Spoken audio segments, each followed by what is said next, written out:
Dono de empresa, você acha que eu estou exagerando quando eu falo isso? Quando eu digo que tem empregados que parecem ser da conspiração zumbi?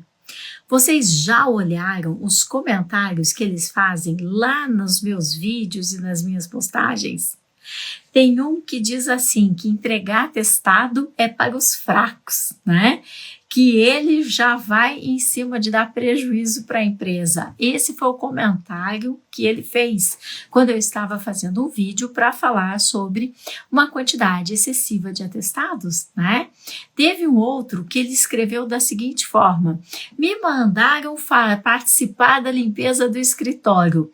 Eu também fui lá e limpei o açougue, limpei o caixa, limpei a padaria, limpei tudo que eu quis da empresa. Me vinguei. Né? Olha só, vocês têm certeza, né? Vocês têm certeza que é lenda essa história de empregados da conspiração zumbi? Donos de empresa. Hoje eu estava assistindo o Instagram do Nicolas, deputado, talvez vocês acompanhem também. Eu chorei.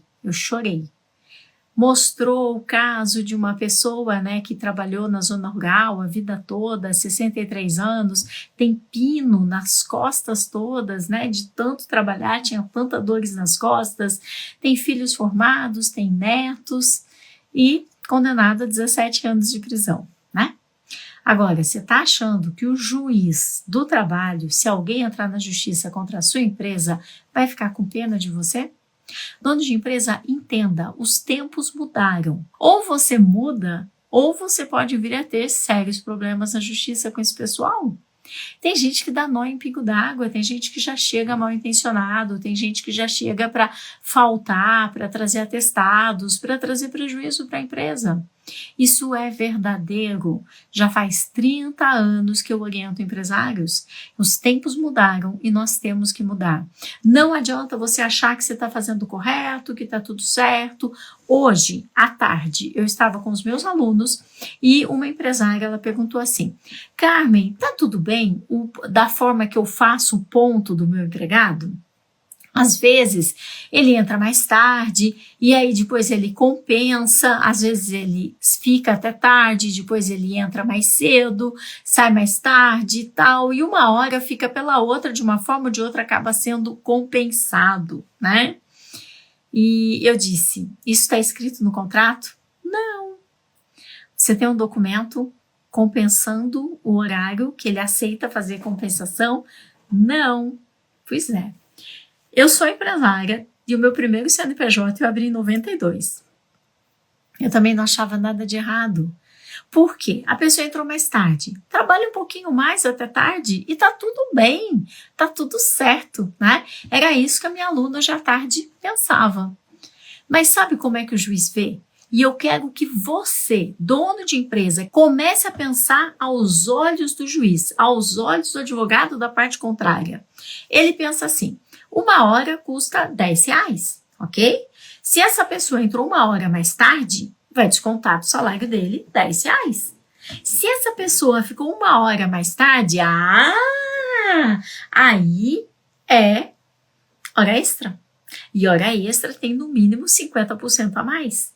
E se a hora extra tem 50% a mais, ela não vale 10, ela vale 15. Então, está errado. Portanto, todas essas horas que a pessoa ficou a mais, ela tem direito a receber como sendo horas extras.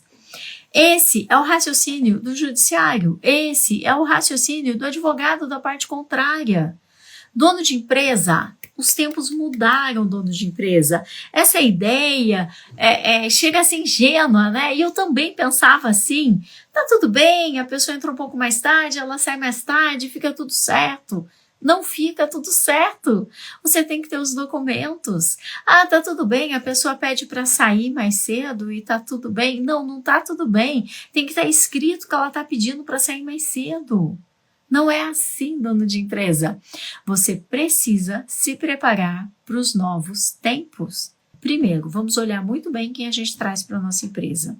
E depois nós temos que aprender a documentar absolutamente tudo.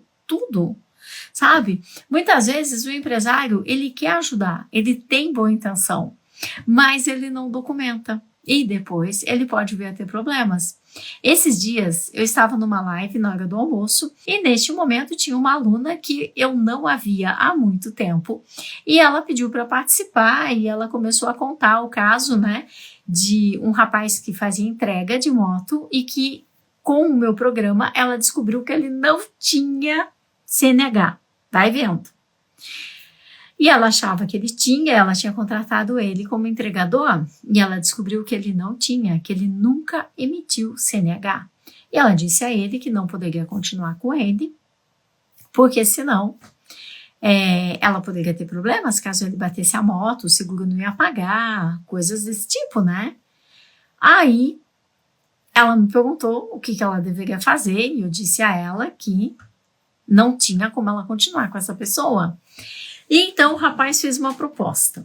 Estão preparados? O rapaz disse o seguinte, que se ela o dispensasse, então, com o dinheiro do seguro-desemprego, ele iria comprar a carta de moto, ele iria poder pagar a carta de moto. Olha que maravilha! E ele continuaria trabalhando na empresa sem registro, mas era só 6 meses, nada mais do que isso. Então, eu fui completamente contra, ela fez essa consulta e eu falei, em hipótese alguma, de forma alguma, não faça isto, ok? E depois eu não tive mais contato com ela e ela veio me contar na live como é que foi a experiência dela.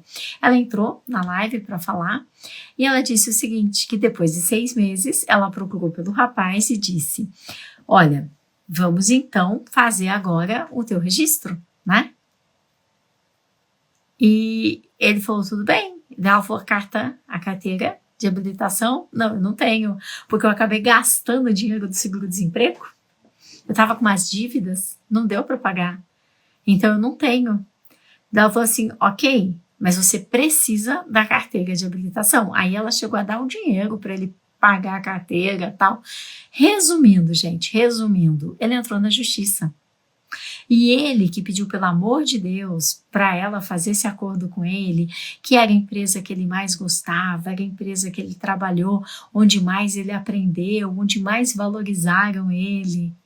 Ele entrou na justiça e ele teve a cara de pau de falar para o juiz que ela é quem não quis registrar. Seu juiz, ela queria economizar, essa foi a pior empresa que eu já trabalhei. E aí ela não me registrou.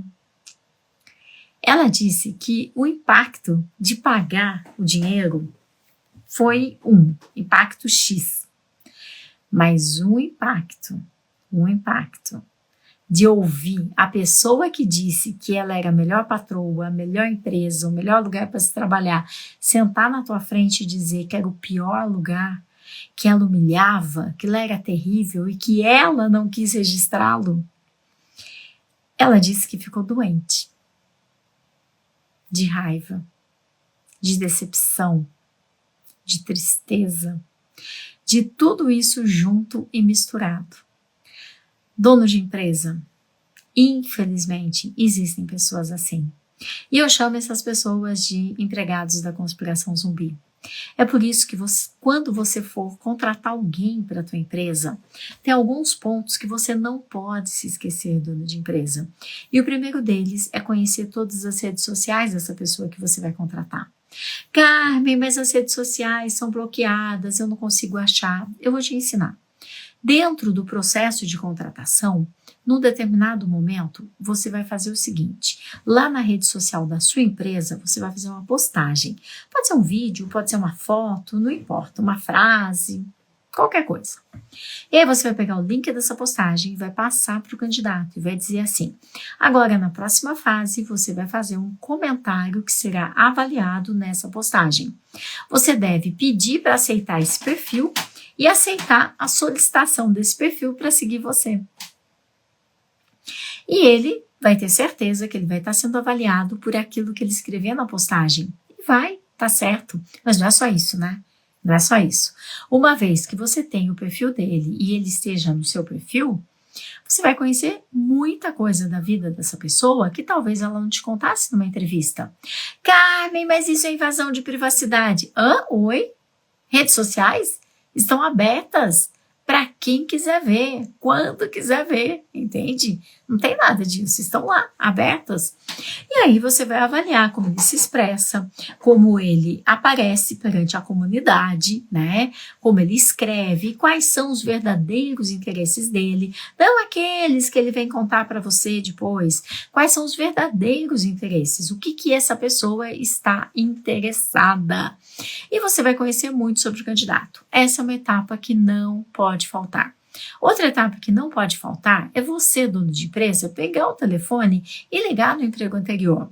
E não fale com recepcionista, não fale com secretária, porque é proibido por lei você entregar uma avaliação de um empregado negativa. É proibido, porque significa que você está prejudicando ele de trabalhar. Inclusive, donos de empresa, olha essa dica. Se alguém te liga para perguntar de um empregado, ele pode ter roubado na tua empresa. Pode ter te dado um prejuízo tremendo. A única frase que você vai dizer é: não há nada que o desabone. Trabalhou aqui de tanto a tanto e ponto. Porque ele pode estar do outro lado gravando. Porque a conspiração dos empregados zumbis, sim, ela existe e ela é verdadeira. E se ele está gravando, ele te processa por estar impedindo de que ele encontre um bom emprego. Carmen, mas se eu não posso dar referências, por que alguém vai dar? Porque você vai se apresentar como sendo o dono. Isso faz toda a diferença. E se alguém te apresenta como sendo o dono, você fala: perfeito, você pode me enviar um e-mail com o número do seu telefone fixo? Me passa o telefone da sua empresa. E aí você vai avaliar o e-mail, se é o e-mail da empresa mesmo ou não. E você vai avaliar também o telefone fixo, se é da empresa ou não. E aí você pode conversar com ele sendo o dono da empresa, e sim, daí você pode ser um pouco mais transparente com essa pessoa. E é isso que você vai fazer. Você vai ligar e vai falar: eu sou o dono de tal empresa, se você quiser eu te mando o meu e-mail, se você quiser eu te dou o telefone fixo da minha empresa, você já se coloca à disposição. E eu estou te ligando porque eu tenho um candidato aqui que eu entrevistei, e ele me disse que trabalhou na sua empresa de tanto a tanto, eu gostaria de saber um pouco mais sobre ele. Porque não adianta eu perguntar isso para ele e nem para as pessoas que ele der de referências. Por isso que eu estou perguntando para você, né? Então, você precisa falar com o dono e se disponibilizar para passar o seu e-mail e também o telefone fixo da tua empresa. E aí, isto normalmente vai funcionar muito melhor. Você precisa conhecer esta pessoa. Quer mais uma dica? Vou te dar. Pega o CPF dessa pessoa, o RG e joga na internet. Coisas incríveis podem aparecer que você nem imagina, ok? Faz isso, coloca na internet, dá uma olhada o que é que a internet te mostra. A internet tem muita informação e nós precisamos usar a internet a nosso favor. Uma vez feito isto, o que você precisa é fazer o restante do processo de contratação, né? Que você já sabe. As entrevistas, a dinâmica, uma porção de coisas. Bom, eu te passei algumas dicas do que fazer para evitar que essa pessoa entre na tua empresa. E quando ela já está lá? Vocês já viram aqueles gatos gordos no sofá que ficam arranhando tudo o sofá? Eles são velhos, antigos e arranham, eles destroem o seu sofá. E aí, quando você vai pegar o gatinho para pôr ele no chão, ele faz assim... E parece que o sofá é dele. Tem empresários que estão exatamente com esses gatos gordos velhos no sofá nesse momento. E esses é muito mais fácil de lidar. Por quê? Eu vou te explicar uma coisa que vale ouro, dono de empresa. Gente boa gosta de regras. A conspiração zumbi detesta regras, detesta. E aí você começa a colocar as regras na tua empresa e fiscalizar. E então você aprende a aplicar advertência, suspensão. Os gatos gordos não aguentam. Ou eles perdem a conta, ou vão acabar saindo por justa causa. Acredite em mim. Bons empregados adoram regras.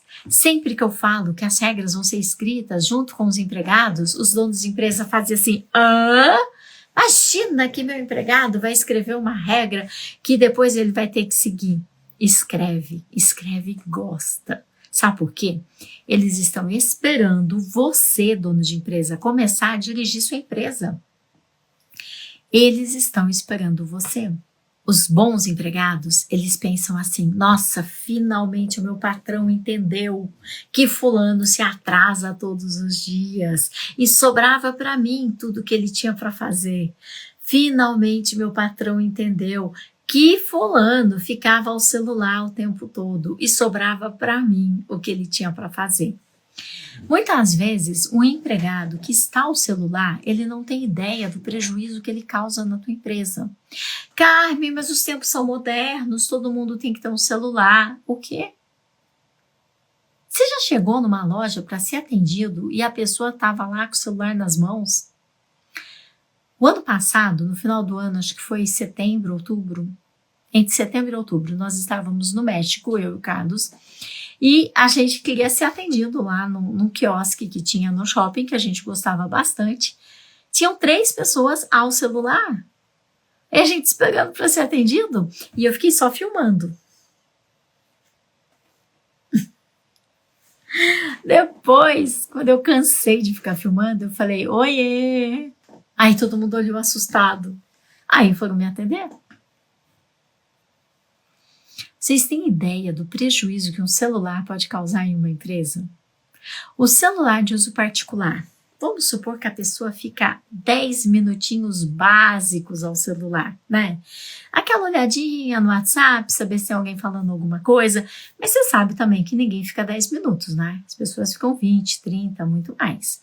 Mas 10 minutinhos. Ao longo de uma semana, são 6 dias úteis trabalhados, nós estamos falando de 1 hora por semana sem trabalhar. Carmen, que ninharia, para com isso. 10 minutinhos, 1 hora, o que tem? Tempos modernos. Talvez não tenha nada. Tá tudo bem. Mas me diga, ao longo de um mês, nós estamos falando em 4 horas e meia. Ao longo de um ano, nós estamos falando de mais de 50 horas úteis sem terem sido trabalhadas, ou seja, mais de 1 semana de férias, tipo 10 dias de férias, 8 dias de férias, né? Que a pessoa fica ao celular, aquela que fica 10 minutinhos. Se por acaso ela ficar 20, 2 semanas de férias, 30, 3 semanas de férias.